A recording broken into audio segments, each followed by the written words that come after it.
నాళంలో peristaltic చలనం జరుగుతుందని మీకు తెలుసు కదా. అయితే ఏ పెరిస్టాల్టిక్ చలనం వేగంగా జరుగుతుంది? ఆప్షన్ ఏ పురోగమన పెరిస్టాల్టిక్ చలనం, ఆప్షన్ బి తిరోగమన పెరిస్టాల్టిక్ చలనం, ఆప్షన్ సి పై రెండు, ఆప్షన్ డి ఏది కాదు. ఓకేనా? ప్రశ్న మరోసారి చెప్పాలా? రైట్. ఆహారనాళంలో ఏ పెరిస్టాల్టిక్ చలనం వేగంగా జరుగుతుంది? ఆప్షన్ ఏ పురోగమన పెరిస్టాల్టిక్ చలనం, ఆప్షన్ బి తిరోగమన పెరిస్టాల్టిక్ చలనం, ఆప్షన్ సి పై రెండు, ఆప్షన్ డి పై రెండు కాదు. Okay, right. మన శరీరము సక్రమంగా పనిచేయాలంటే కేవలం ఆహారం మాత్రమే తీసుకుంటే సరిపోదు.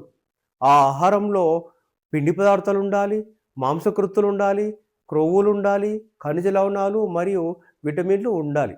అలాగే నీరు కూడా తగిన పరిమాణంలో ఉండాలి. ఒకవేళ ఇవి తగిన పరిమాణం లేకుంటే ఏమవుతుంది? పోషకాహార లోపం వస్తుంది. మనం